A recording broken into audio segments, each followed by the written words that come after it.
It's my pleasure to introduce Nigel Lester.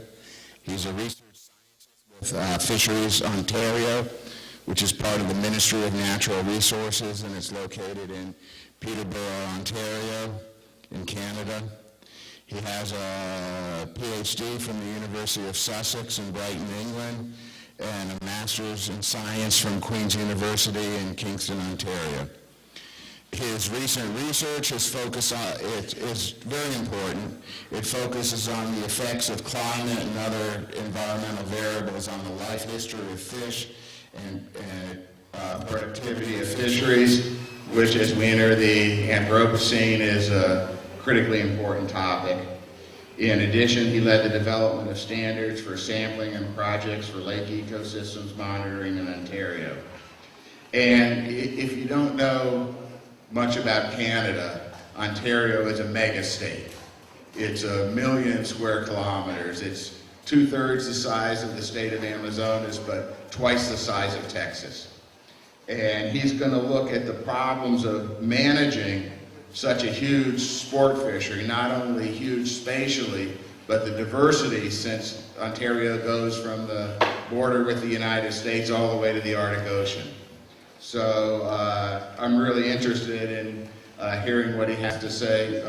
Myself working in Amazonas, his ideas on how to manage a huge and diverse sport fishery. Thank you. Dr. Nigel?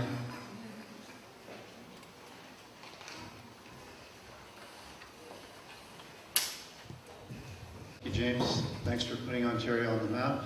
It's so early here. It's a great honor to be here today as the first speaker in this conference. I've had the dubious honor of giving the last talk in the conference, and it's a different feeling, for sure.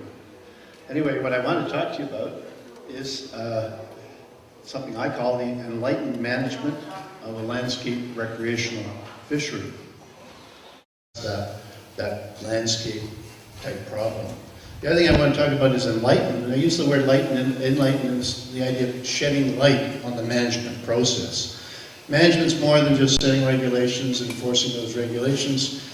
I think we all do, that it's strongly built, dependent on the building of knowledge and the sharing of knowledge. I'm appreciative of many colleagues that I've worked with over the years that have helped to build the knowledge which is used for this management process I'm going to describe. Many of those colleagues are shown here, along with the agencies who've been involved in the funding. And some of the science that we've developed I'm going to talk about here today. Also, the whole concept of sharing of knowledge. I'm a strong believer that effective fisheries management doesn't work without an open, transparent process involving the sharing of knowledge with stakeholders and the involvement of stakeholders in the process. So I want to try to show you how we've been trying to increase the engagement, the public engagement of stakeholders in the management process. So briefly, I'm going to first of all talk about the Ontario resources, just to sort of give you a picture of what we've got up there. Then I'm going to give you a brief history of management. And then I'm going to dig into the meat of my talk, which would be something called embracing broad scale. I'll be talking about engaging the public, building the science, and monitoring that it entails. And then briefly at the end, I just want to talk a bit about the challenge ahead. So we in Ontario love to brag about our resources. We claim that we're blessed with 4 Great Lakes and more than 250,000 inland lakes and countless rivers and streams, that we offer more fishing opportunities than any other province or state in North America. Now, 250,000 is a very impressive number. In fact, if you're a manager, it's a pretty scary number. Is it really true? Have you ever counted them? Well, let's have a look. Here's a map. There's some blue stuff in it. And if we look at ignore the Great Lakes at the bottom, I don't deal with them. This talks all about the inland resource, whatever. But we've got about 1 million square kilometers, and about 10% of that is covered with lakes and rivers. How many lakes we have? Well, it all depends on how you count them. If you plot the number of lakes that are larger than a given size in this form, and this is a log plot of it, and you fit that line to the curve and work backwards, you can see that that number 250,000 crosses over when we're talking about lakes that are larger than 2 hectares. But we don't really pay that much attention to our 2-hectare lakes. So from a management perspective, I think it's fair to say that we're dealing with at least 11,000 lakes larger than 50 hectares on the landscape. Still a big number. The landscape's varied. We're talking about 3 ecozones, with Hudson Bay lowlands in the north, Ontario Shield in the middle, and a mixed wood plains in the south. Those types of ecozones have a big effect on the structure of the lakes, the depth characteristics, and nutrient characteristics that support the fish. We also have threefold variation in climate. As we go from north to south, growing degree days obviously is much higher in the south than it is in the north. We look at the major target species. We have cold water species like lake trout and brook trout. We have cool water species like pike, northern pike, walleye, and yellow perch. And then in the warm water category, smallmouth bass would be the top pick, but then other members of the family, other cicharids like the black crappie and the bluegill and pumpkin seed are also fished. Where do those fish live? Well, these blue dots show you roughly where the cold water species live in the province, from what we know. We haven't looked at all the lakes. The green dots here give you an idea of where the cool water species are. And here's the red ones showing you where the warm water species are. And you can see, for the most part, the southern part of the fringe of the province, of course, is where the warm water fish are. And to be honest, that they're not, well, that's where they've been. The question is, where will they be in the future? They are moving across the landscape, and we're starting to observe that. So if you look at the system as a whole, we got, if you put all these species together, we got this incredible mosaic of lakes out there with different species. And of course, we also have other fish species in there. I'm just showing you a fish species map here to give you a feel for how the species richness is in fact much higher in the south. So the communities are more complex in the south, the warmer south, than they are in the north. What types of fisheries we got? Well, we have Aboriginal subsistence fisheries, about 140 First Nation communities. We don't have good estimates of the harvest, but we don't believe that they are very substantial in most places. We have 109 commercial fishing licenses on the inland landscape. Many of those are unused. Most of the commercial fishing goes on the Great Lakes, the big lakes of the south. But there are a few of the large inland lakes which are substantial commercial fisheries. But really the major fishery on this landscape is recreational. We've got 1.3 million anglers licensed. Where do they come from? We've got about over 700,000 there in the south, 250,000 licenses from the northeast, and about 80,000 licenses there from the northwest. Of course, those anglers in the south don't stay in the south, they move across the landscape, so that huge amount of license issued in the south also fish in the north.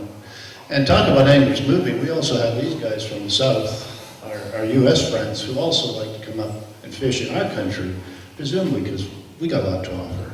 So we've got another, 200,000 plus non-resident license that come to visit us.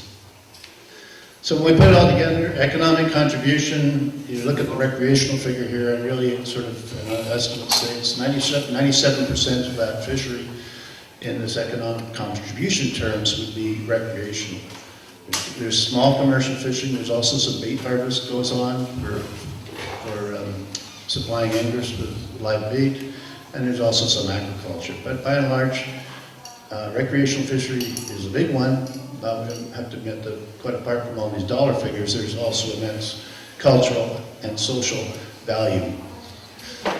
So that's a brief history of our resources. Now I need to tell you, if you come to our country to go fishing, or you come to our province to go fishing, you will need a book. And the book looks like this. It's 100 pages, but it's very small font, so it's a lot of reading. And this is the Ontario Recreational Fishing Regulations Summary. So there is a rather large book you need to read to wade your way through here and understand what you can do when you go fishing in our province. But it wasn't always like that. So let's just step back in time and see what things used to look like. This is a plot of the number of square meters of paper it takes to print this book. So if we go back in time, we see there was a time when all of this fit on one sheet of paper. And that was a period that we call the period of, we believe in the inexhaustible abundance. There were no concerns. Fish was basically preach open access for the welfare of everybody. Don't worry about it. Resources are inexhaustible. And then after World War II, the book grew a little bit, partly because we had rapid growth of the fisheries. We promoted fishing in the province. We brought lots more tourists in or whatever. And recreational fishing grew about fourfold after World War II, over about 20 years, about fourfold increase in the amount of recreational fishing. But then, starting in the 70s, we had an even larger increase in the book. In fact, a major increase in the size of this book. This was the time when we started to worry about the system. This is the time we put out our first Ontario strategic plan for fisheries, recognizing that, wait a minute, maybe this system isn't untouchable. Maybe the system isn't totally resilient. Maybe we do have too much fishing in places. Maybe we do have habitat problems. Maybe we need to pay a little more attention. And we did pay more attention. We found lakes in trouble, and we made exception regulations to protect those lakes. And the list grew and grew and grew, as did the book. So come around 2000, we said, this can't go on. We moved to something we call the broad-scale approach. We moved away from a lake-by-lake approach into a broad-scale approach. And I want to tell you about that approach. Broad scale basically says, how do you manage a resource that looks like this? All these little lakes all over the place, and mobile anglers moving across the landscape.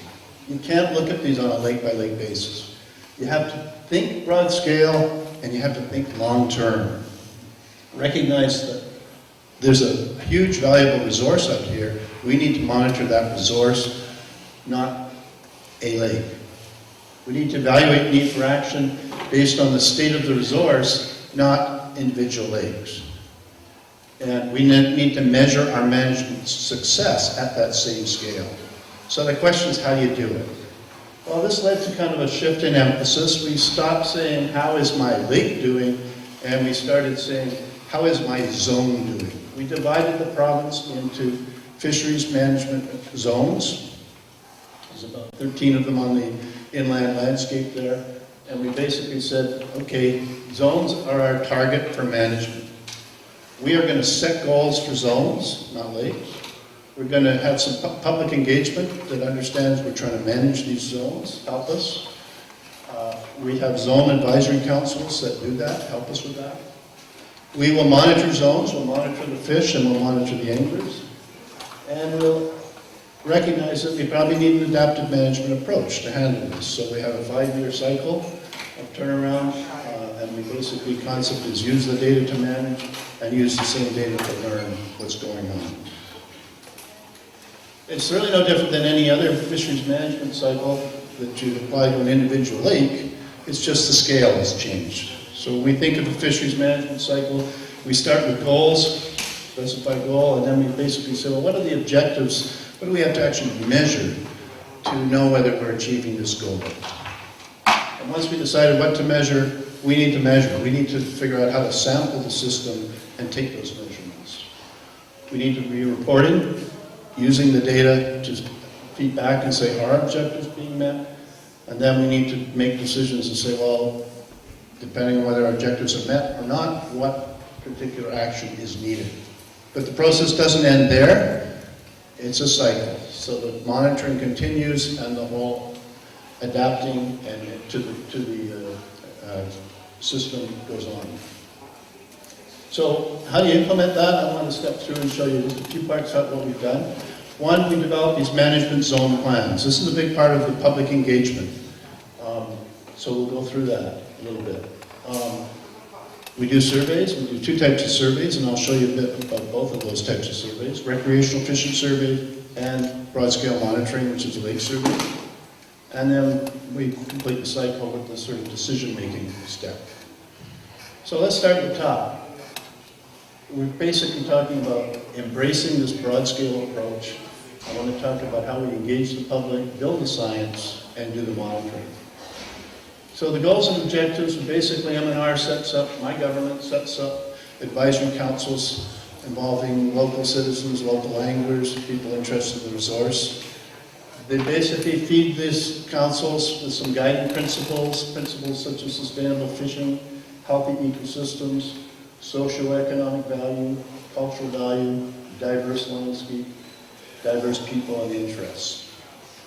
And then they show them, okay, what does the zone look like? We need some maps. Where are the fisheries? These are the cool water lakes that are in the system. Here's the cold water resources that are available. Here's a map of the road network in the system. Very important for understanding access to the lakes type thing. This is where it starts because you're trying to embrace this scale. And you're trying to involve the public and the stakeholders and say, how do we manage at this scale? Let's look at the scale first. Another important component of this is to basically use the recreational fishing survey that's done across Canada, but use it for this purpose. Now, the survey here is a mail survey of licensed anglers. It looks at expenditures, opinions, species preferences, effort, catch, and harvest. And it surveys about 30,000 anglers, which is about 2% of our license. It's a stratified random sample, and you get this amazing response rate. 40% of the people contacted respond. You don't get many social surveys like that, I'm told by the social scientists. People are connected and interested in the business, which is why the response rate is great. And this survey is done on a 5-year cycle, so it's a tremendous source of data. What do we do with the data? Well, since 2005, we've been georeferencing the data. We actually take all the information given to us and we create these maps showing these are the fishing locations that people told us about. This is where they're fishing in the province. So if we have that information, surely we can figure out how much fishing effort is going on in the different zones.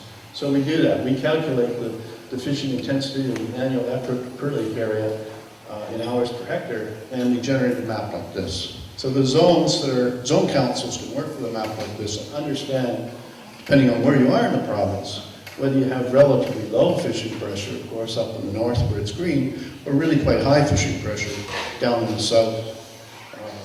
The red score there means over 20 hours per hectare. Some of those zones are in fact as high as 40 or 50 hours per hectare. So quite intensive pressure in that area. Of course, these surveys also give us a lot of information about other information, such as the preferred species. We know that walleye is #1 in this province. Only in Zone 18 does it fall down to #2. And bass and pike are #2 and 3. So people want walleye, even if they're not there. Major harvest by species. Walleye is the major fish harvested in the north, and panfish, bass, and perch are the major one in the south. So it's really, really useful for understanding. So there's many more detailed statistics, and there's many more maps you can provide from this type of survey, and more work one can do to understand the biases that are in it. So great source of information. We're using it. So with all that type of information, the idea is that the advisory councils and M&R people come out with an actual zone management plan. And that sort of sets the whole cycle running. Now, one of the things we're trying to get into these plans are biological reference points.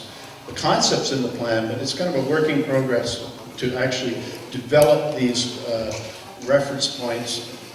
So I'm going to tell you about it. It's a big part of my job in terms of trying to understand the effect of different environmental characteristics on the fish population. So I'm going to spend a bit of time talking about the development, the challenge we have with developing these reference points, and some of the progress that we are making. And then we'll move on to talk about monitoring and last stuff. So biological reference point, I think most people are maybe familiar with the term. It's a fishing mortality rate or biomass that may provide acceptable protection against overfishing. When you think of the population, to put this in context, when you think about a population, it looks like this graph is basically showing you the little blue dot there says that when you don't fish a population, its total mortality rate is M. That's the natural mortality rate. And its biomass is that little thing called Bmax, which is the carrying capacity. So that's where we say these things are without being fished. The question is what happens when we add fishing mortality to the population? And generally it drives the population down.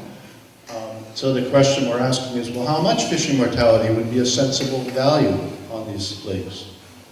Well, we can usually get at that by understanding how does the actual yield or the harvest change as we increase the fishing mortality. If there's no fishing mortality, there's no yield. If there's too much fishing mortality, there's no yield. Somewhere in the middle, you get your what's called the maximum sustainable yield. So we and many other people use that as a basic reference point for saying, well, if that's the level of fishing mortality that gives you the maximum sustained yield, why would you ever want to fish higher than that? Your fishing quality goes down, and your harvests, of course, are just as high on the left side of that curve as they are on the other. So using that, we can actually assign reference points. First of all, on the mortality axis, we can use this F at MSY, fishing mortality at maximum sustained yield as a reference point, and saying let's keep fishing mortality below that level. And from the literature, you can understand that the level of that mortality is something that's usually somewhere in the order of natural mortality. That was a rule of thumb many, many years ago, and there's more stuff that's come out of the literature recently saying that rule of thumb works pretty good. That the level that gives you maximum sustained yield is something roughly equal to the natural mortality rate in the system. So we're saying that in these systems, we want to keep fishing mortality less than natural mortality, which means total mortality is less than twice natural mortality. On the biomass axis, we're recognizing that if we were to fish the maximum sustained yield, we'd probably be depleting the population by about a half. So we're saying we want to keep biomass above half of carrying capacity. So those are, that's a starting point, if you like, for setting your reference points. But the big question you have is, what are these? What are the values of this natural mortality rate and the biomass, the carrying capacity? Of course, if we know the values, we also have information about the maximum sustained yield, the yields we can expect on these different lakes. So the challenge we have is that we want to know what's natural mortality and carrying capacity for all these target species, we're fishing them, and in thousands of lakes. So it's a pretty tall order. When you do the math, there's an awful lot of reference points that you're trying to generate. The usual way of reference point is generating is you study the lake in detail and understand what's going on in the dynamics. But of course we can't do that. So the challenge we face is we can't measure these parameters for every lake. Can we predict them from environmental variables, such as the lake bathymetry, the temperature, the oxygen, the light, the nutrients, the fish community? That's what we're trying to do. I'm going to give you an example using walleye here of some of the progress we've made. As you know, walleyes are number one, so it's really the top priority here for getting these reference points out. So the concept is we think we can develop these reference points because things like carrying capacity are driven by what we call habitat quantity and habitat quality. So things like temperature, oxygen, nutrients, and light are going to play a role in affecting that level. And natural mortality, as I'll be showing you, is something we can actually predict from growing degree days and size of maturity of the fish. So let's look at well, first of all, what do you need to know here about walleye? A couple of things. One, it's a cool water species. Two, it's got a broad geographical range, which is really useful because we can study it over a broad range to understand the environmental impact, especially of climate. Three, it's adapted to dim light, and I'll tell you a bit about that. And lastly, you need to know they taste good, which makes the job more difficult because people want to eat them, not put them back. So it's important to understand our limits for this species in particular. So here we got the preferred temperature of a whole bunch of fish species we deal with in Ontario. I just showed lake trout here as the cold water, walleye is the cool water, smallmouth bass is the warm water. The temperature preference basically tells us what part of the lake a walleye is going to want to inhabit. In our lakes, they don't go deep because it's too damn cold down there. They basically prefer the shallow type lakes. So we know that lake depth is a really important variable for predicting the quantity of suitable habitat for walleye. We also know that walleye have a some visual apparatus, tapetum lucidum, which means they magnify light. So they can basically feed under very low light levels. In fact, they don't like high light. They basically shun from it and hide behind rocks and stuff. So they're adapted to dim light. So we pay a lot of attention to Secchi depth, measuring the water transparency in our lakes. When we've looked at it all across the province, this is roughly what the proportion of lakes that have walleye in them as a function of the water clarity. And the interesting thing is that it's somewhere around 2 meters Secchi that seems to be the optimum water clarity for walleye. It's a real simple measure, but it's really a profound measure. If you look at other species, just to see how this sorts things out, there's walleye. If you look at the pink line, you can see lake trout, which basically as water clarity goes up, the probability of finding lake trout in the lake goes up and up. And then there's smallmouth bass, the green one in the middle, which rises slowly and then flattens out. So Dick Ryder, one of my colleagues, called this the light was the ecological cleaver, and always said that not enough attention had been paid to the impact of this particular variable on affecting habitat suitability. So we've done that type of work to come up with graphs like this that basically say that the carrying capacity depends on the water clarity, the maximum depth, the thermocline depth, and a nutrient indicator we use the total dissolved solids or conductivity. So we've got that particular feed into the program saying we can predict carrying capacity of walleye using this particular function. What about natural mortality? Can we do the same for it? And we think we can. Let's look first of all at just a couple of growth trajectories for walleye. This is length, total length versus age, mean total length versus age for two walleye populations. The one on the left is from a lake that's fairly far north, growing degree days is around 1,000. And the one on the right is from a lake near where I live, where growing degree days is around 2,000. There's three features I want you to notice. First of all, the lake on the right, the warmer lake, you can see that the young fish are growing faster. Okay. Secondly, you can see that they both, whether you're in the North Lake or the South Lake here, they mature at about the same size. It's a little bit after 400 millimeters that walleye tend to mature. So regardless of the fact that they're growing fast in the south or so in the north, they're still waiting to get to that particular size to mature. And that seems to be the case for walleye. There's not a lot of climate effect on their size of maturity. And the last thing I want you to recognize is that the growth curve at maturation changes from being something that's roughly linear prior to it to being more asymptotic after maturation. So we can use these observations here to generate a model of natural mortality. We use this biphasic growth model, which basically says that if fish didn't mature, they'd probably grow something like this. But when they mature, they put energy into reproductive products, so you get this asymptotic nature of the curve. And the relationship is the maximum, the L infinity, is 3 times this initial growth rate divided by the reproductive investment. So the more you put into energy, the less likely you will be growing after you mature. We can, using this type of model as a basis, we can say, well, what's the optimum size? When should you mature? How long should you wait? What's the optimum size or age? Obviously, it depends on how fast you're dying. So if you do that math and figure out what maximizes fitness, you can generate this equation that says that size of maturity should be a function of this growth rate and your natural mortality rate. And if you take that particular equation and turn it around, you've got a function to predict natural mortality. The basis is natural mortality depends on your growth rate and your size of maturity. So you can use that function now to estimate down for any lake by saying, tell me what the growth rate is when they're unexploited, because we know the growth rate may change with exploitation, and tell me what their length of maturity is. So let's do that with walleye. Let's estimate the growth rate when they're unexploited. Let's take all the data that I pulled together here, 130 walleye populations, just the females here, and look at the range of growth rate that exists. Mean length of age is hugely variable, but we know climate affects it.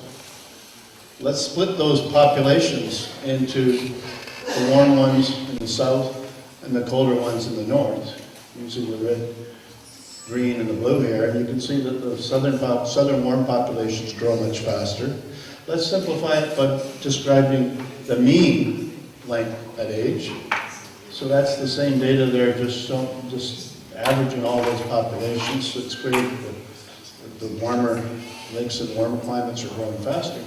But now let's talk about the effect of growing degree days. Let's change the axis on the bottom and refer to the age, not as their calendar age, the number of years they live, but their thermal age, the accumulation of growing degree days that they've had in their lifetime. Simply the calendar age times the actual annual growing degree days. When you do that, you get the nicest result I've ever had in my career. All of these lines just line up right on line. You don't get this result very often in science. You gotta be an old guy or whatever. But anyway, these things do tend to line up. One of my grad students, Paul Venturelli, did a lot of nice work on this growing degree day concept, and we found it's extremely valuable concept for trying to understand systems across spatial scale, and presumably temporal scale, when we talk about climate change over time. So with that particular graph, we can now put on, there's the size at maturity. Most of these populations are maturing around 430 millimeters. And then if we look at the growth rate during that premature stage, we can see that that's the average shown. But if you look at the range, the little gray bar there shows what the range is. And if you interpret the bottom of that line as the slow growth rate, which you would expect in the unexploited population, because you've got a more abundant population, you think of density dependent growth is going on. So we use the bottom of that line there as the estimate of the unexploded growth rate. And when you do, you can plug it into the equation and you get a prediction of natural mortality that looks like this across the scale of growing degree days that we work with in Ontario. So that type of theory here says that we can take this particular model and use environmental variables to predict what those particular parameters are. What's the natural mortality and what's the carrying capacity. So we're equipped to apply reference points if we develop these things, but it also tells us when we go monitor the lakes, there's a whole bunch of environmental things that we need to know because we're going to use those to predict the reference points. So let's talk about when we go to monitor the lakes here. I just want to talk about the broad scale monitoring program. If we have these reference points, we'd like to know how do the populations compare to them.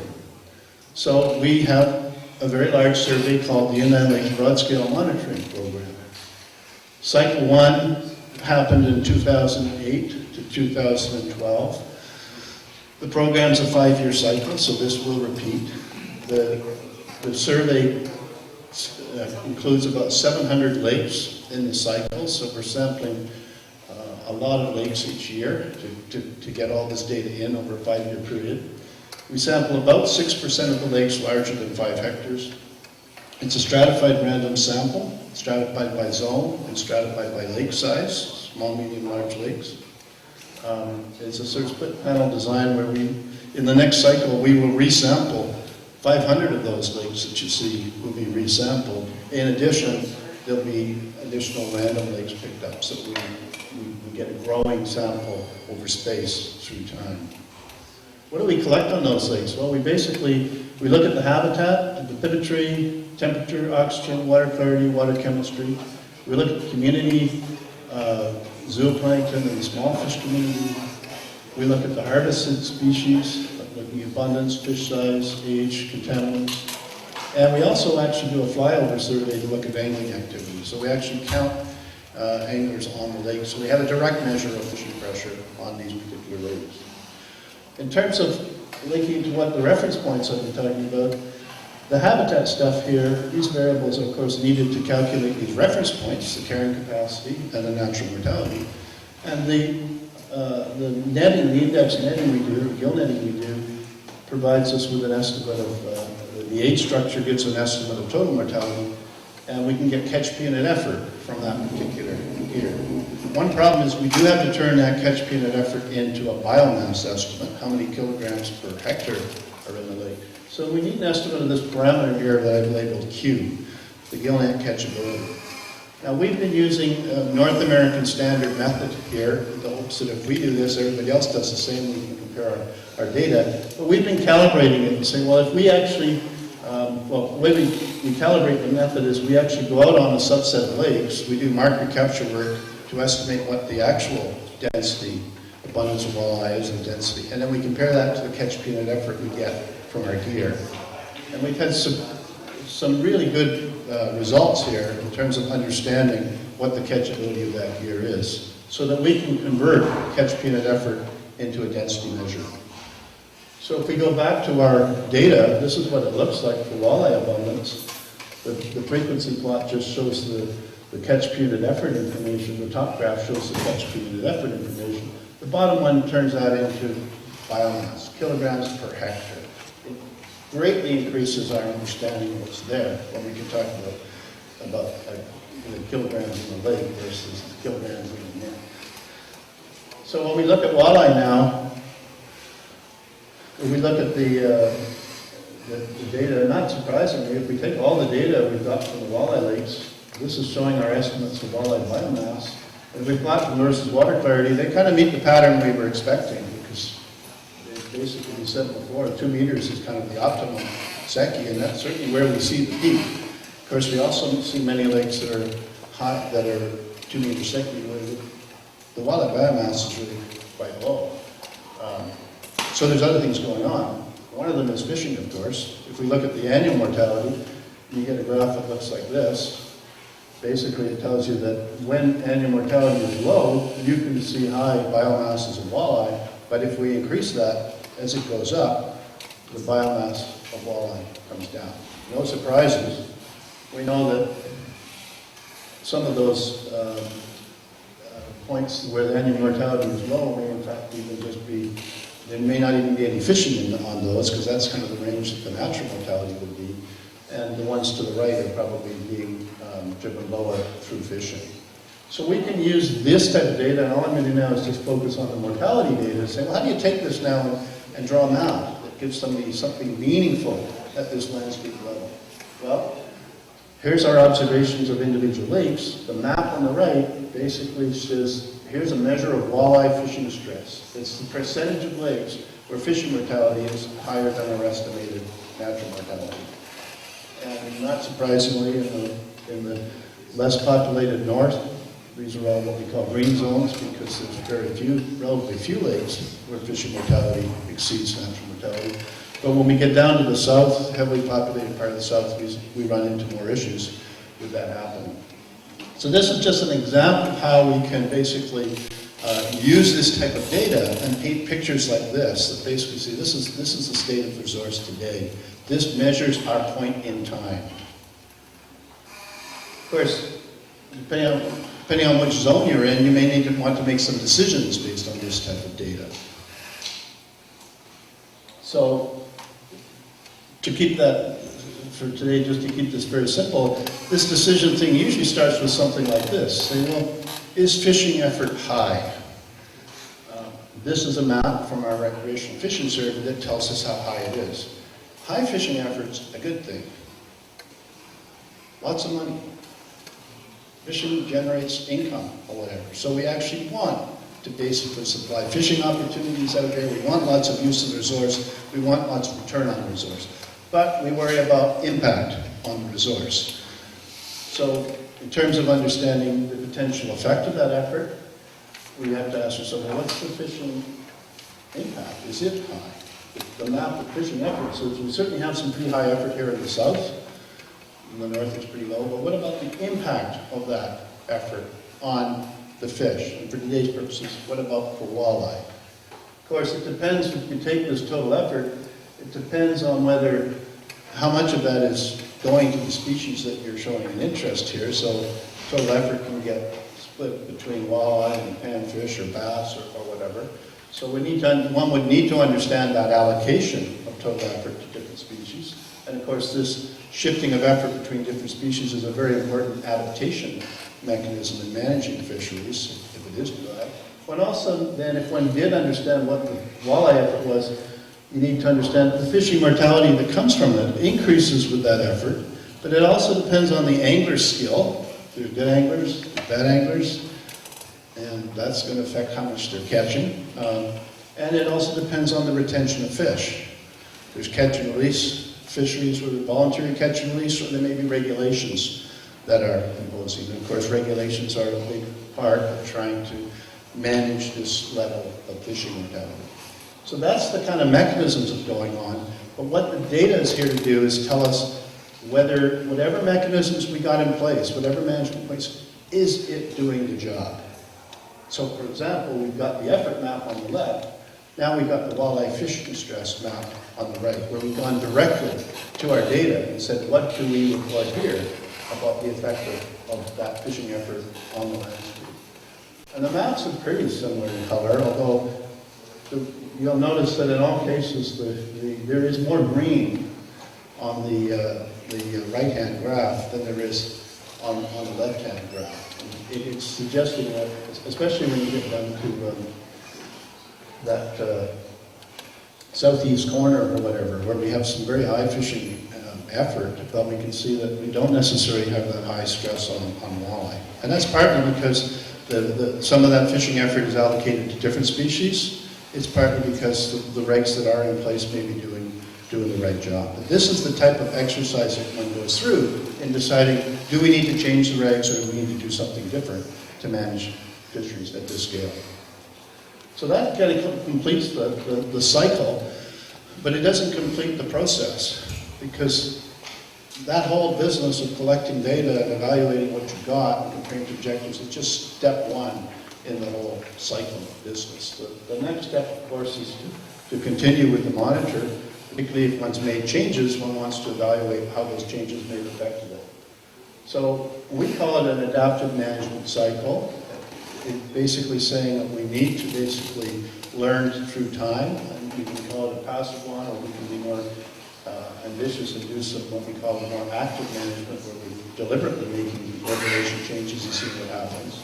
But regardless of that, the point we try to make to our senior bureaucrats is, look, we're into this game, we have to stay in this game. So we basically continue this cycle. We are going to learn so much valuable data from this that will carry us forward in managing the fisheries in the future that you can't back out. And also we built a huge connection with the stakeholders that say, look, we're managing fisheries here with data. Not with guesses, but with data. So, and they're the best proponents of this whole program, so they don't quit. We're seeing some really interesting things. So just to end up here, I thought I'd just sort of want you to keep that program in mind and just think of the sort of challenge ahead that we have where I am, probably saying where everybody is or whatever. So when we think of the challenge ahead, we need to think about how things change over time. There was a time when the fish were big and the fishes were lean. More recent times we've seen somewhat change, the smaller fish, more comfortable anglers, well equipped with good devices to help them find the fish. Back in the 30s, on the left, those lean, gaunt men were rowing their way across the lake to find their fish. And of course, there were no depth sounders and all the other fancy devices. Now we have all sorts of techniques to get there fast and be more efficient. So one thing we have to keep in mind is that the whole efficiency of angling can change over time, and one needs to be able to track that. That can't just assume that the angler skill or the angler efficiency is constantly going. The other thing we have to recognize when we're managing these fisheries is recreational fisheries never stands alone. We always have, to different degrees, whatever, trade-offs between subsistence, commercial, and recreational fishing. In some cases, it's big, in other cases, it's small. And when we're doing that, we're always into this whole business of allocating a sustainable yield, which means it's really, really critical we understand what can be allocated in those systems. And in this landscape I'm showing you, we really only now have probably 3 major commercial fisheries where there are sometimes problems in trying to do this allocation. Partly because when we're studying those three systems, we're studying them with blinders on. We're looking only at that particular lake a lot of the time. We're ignoring all the other potential data for understanding why changes are occurring. A lot of the problems that come up in harvesting of fish is not initially from over-exploitation. It's from some change in the system which we didn't understand, some change in the productivity of the system. And the toughest way to understand that is if you only look at the lake that you're trying to manage. So I'm arguing here that the value of collecting this landscape of data is it provides extremely valuable data for understanding how other factors, or a mix of factors, can affect the productivity of systems. When we talk about harvested fish populations, we need to understand, of course, the habitat determinants of that sustainable the abundance and sustainable yield. Our program is working heavily at trying to understand that, and we have a wonderful contrast of lakes to be able to develop that understanding. We are also dealing with stresses. We've gone through decades of different stresses. It's almost each decade another stress gives us money to carry on kind of thing. But eutrophication, shoreline development, acidification, water levels, these are the types of things that we've dealt with over the past. And to the most part, we think that these are kind of manageable stresses. These are stresses we can turn off.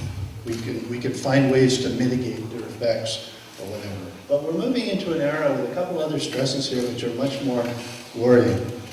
Climate change and invasive species.